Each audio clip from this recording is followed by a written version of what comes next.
लखनऊ में सपा अध्यक्ष अखिलेश यादव का बड़ा बयान। अखिलेश ने कहा, बीजेपी ने फर्जी वोट लिस्ट बनवा रखा है। विकसित भारत में क्या इतना भ्रष्टाचार है? महंगाई और बेरोजगारी पर सरकार का ध्यान नहीं है। भाजपा की हर बात झूठी है। कुंभ में लोगों की मौत हो गई, मृत्यु का कारण सरकार ने नहीं बताया। कौन है जो नकदी बंटवा रहे हैं? अब सरकार को जनता रिजेक्ट करेगी। लखनऊ में मंत्री अनिल राजभर का बड़ा बयान। अखिलेश यादव के ट्वीट पर बोले अनिल राजभर, विपक्ष के नेता लिखा पढ़ी का काम कर रहे हैं। जाति जनगणना विपक्ष का एजेंडा नहीं रहा है। जाति जनगणना पीएम मोदी की देन है।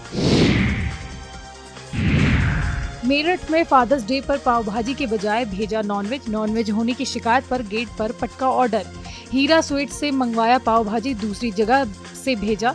जोमेटो डिलीवरी बॉय गेट पर ऑर्डर पटक कर भाग गया। घर के गेट पर आवारा कुत्तों का लगा जमघट। दिल्ली रोड सूर्य पैलेस पर होनी थी होम डिलीवरी।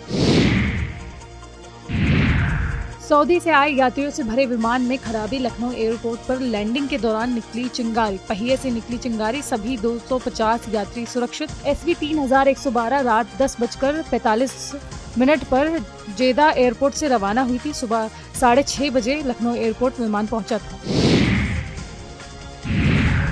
देहरादून में हेलीकॉप्टर क्रैश पर पूर्व सीएम हरीश रावत का बयान। हरीश रावत ने कहा, 4 धाम में लगातार हेलीकॉप्टर क्रैश चिंतनीय, जल्द ही SOP बनानी चाहिए।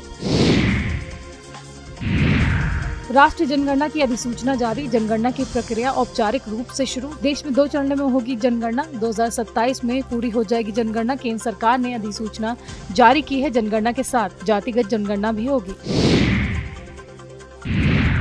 नोएडा में चलती बाइक पर युवती का टंकी पर बैठे वीडियो सोशल मीडिया पे हो गया वायरल। ट्रैफिक पुलिस ने 53,500 रुपए का कर दिया चालान। सेक्टर 94 एक्सप्रेसवे का बताया जा रहा वायरल वीडियो।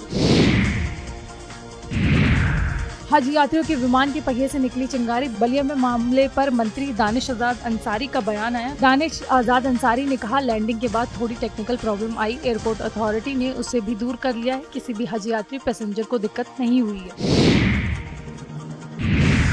भारत पर ईरान का फैसला। भारतीयों से जुड़ी बड़ी खबर। ईरान इजराइल युद्ध में फंसे 10,000 भारतीय। ईरान ने जमीन के रास्ते निकालने की अनुमति दी। अफगानिस्तान अजरबैजान बॉर्डर से निकालने की अनुमति। तुर्कमेनिस्तान बॉर्डर से भी निकालने की इजाजत दी गई है। भारत सरकार तैयारी कर रही है इक्वेशन प्लान को। वाराणसी में अधिवक्ता को थप्पड़ जड़ने का वीडियो वायरल। चौकी इंचार्ज ने जड़ा अधिवक्ता को थप्पड़। DCP ने चौकी इंचार्ज को किया लाइन हाजिर। दुर्व्यवहार को लेकर अधिवक्ता में आक्रोश। आरोपी चौकी इंचार्ज को निलंबित करने की मांग। अधिवक्ता CP ऑफिस के बाहर धरने पर बैठे। लालपुर पांडेपुर थाना क्षेत्र का मामला। प्रयागराज में रेस्टोरेंट के बाहर बमबाजी से सनसनी। तेज धमाके के साथ बम फटने से अफरा तफरी। होटल में काम कर रहा लड़का दुकान में छिपा। हमलावर बम फेंककर मौके से फरार हो गए। खुल्लाबाद थाने में अज्ञात हमलावरों पर FIR। कुछ संदिग्ध युवकों की तस्वीरें CCTV में कैद। रेस्टोरेंट मालिक ने कहा, मेरा किसी से विवाद नहीं है। बमबाजी के बाद रेस्टोरेंट के पास सुरक्षा बढ़ाई गई। देहरादून में मुख्य सचिव का अफसरों को निर्देश। SC ने कहा, बाढ़ प्रभावित इलाकों में मॉक ड्रिल कराएं। मानसून को लेकर मुख्य सचिव ने समीक्षा की। जल भराव से बचने के लिए सिल्ट हटाना जरूरी है। पेट्रोल डीजल LPG CNG का भंडारण करें। 18 जून को दस्तक दे सकता है मानसून। उमस भरी गर्मी से निजात मिलेगी प्रदेश में। रविवार को तापमान में गिरावट महसूस की गई थी। उत्तरी और पश्चिमी यूपी में बारिश से राहत। मौसम विभाग के अनुसार ये मानसून की आहट है। सहारनपुर, शामली, मुजफ्फरनगर, बागपत में ओलावृष्टि का अनुमान। मेरठ, अमरोहा, बिजनौर, मुरादाबाद में भी वज्रपात का अलर्ट। पीएम मोदी को साइप्रस का सर्वोच्च सम्मान मिलने पर पीएम मोदी ने कहा, मैं सम्मान को विनम्रता से स्वीकार करता हूं। मेरा सम्मान भारत का सम्मान है। ये 140 करोड़ भारतीयों का सम्मान है।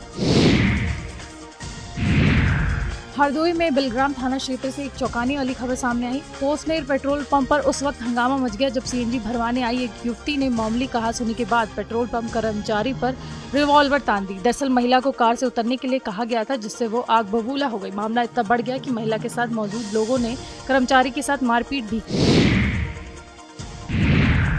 जनगणना की अधिसूचना पर कांग्रेस नेता जयराम रमेश ने कहा, आज की जो अधिसूचना आई है इसमें कोई नई बात नहीं है। इसमें यही कहा गया है न कि जम्मू कश्मीर, हिमाचल और उत्तराखंड में अक्टूबर 2026 को, भारत के अन्य राज्यों में मार्च 2027 को जनगणना होगी।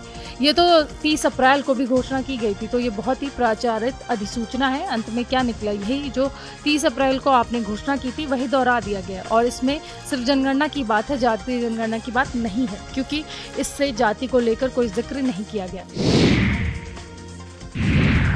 केंद्रीय मंत्री अर्जुन राम मेघवाल ने कहा, बाबा साहब अम्बेडकर की तस्वीर लेकर आए कार्यकर्ता ने इसे लालू यादव को देना चाहा, लेकिन लालू यादव का अहंकार उनके बैठने के अंदाज से ही झलकता है। ये विषय इतना बड़ा हो गया, लेकिन फिर भी लालू प्रसाद यादव ने माफी नहीं मांगी। भारत की जनता बाबा साहब के इस अपमान को बर्दाश्त नहीं करने वाली है। एक तरफ आप कहते हैं कि आप दलित पिछड़ों के नेता हैं, आप सामाजिक न्याय की वकालत करते हैं, दूसरी तरफ आप बाबा साहब का अपमान करते हैं। साइप्रस में प्रधानमंत्री नरेंद्र मोदी ने कहा, हम सीमा पर आतंकवाद के खिलाफ भारत की लड़ाई में साइप्रस के निरंतर समर्थन के लिए आभार व्यक्त करते हैं। आतंकवाद, नशीले पदार्थ और हथियारों की तस्करी को रोकने के लिए हमारी एजेंसियों के बीच वास्तविक समय पर सूचना के आदान प्रदान के लिए तंत्र विकसित किया जाएगा। उत्तराखंड हेलीकॉप्टर हादसे, 2 महीने में 5 हेली क्रैश। सरकार की चुप्पी से उठे सवाल, 4 धाम में उड़ान की मंजूरी कैसे दे दी गई? हर बार तकनीकी खराबी का बहाना, असल वजह हेली कंपनियों की लापरवाही है। सुरक्षा मानकों की खुलेआम अनदेखी की जा रही है, मासूम जिंदगियों के साथ खिलवाड़ किया जा रहा है। अंबेडकर नगर को 194 परियोजना की सौगात मिली है। लाभार्थियों को सीएम योगी ने चेक बांटा है। सीएम योगी ने इस दौरान कहा, हमारी सरकार में हर वर्ग का विकास होगा, किसानों को सरकारी योजना को लाभ मिलेगा। किसानों के विकास के लिए सरकार काम कर रही है। बीजेपी सरकार में किसानों पर विशेष ध्यान दिया जा रहा है। यूपी में तेजी से विकास कार्य हो रहे हैं, हर वर्ग को योजनाओं का लाभ मिल रहा है। शिव बाबा धाम का विकास हो रहा है, पर्यटक स्थल के रूप में विकसित किए जा रहे हैं ये सारे इलाके।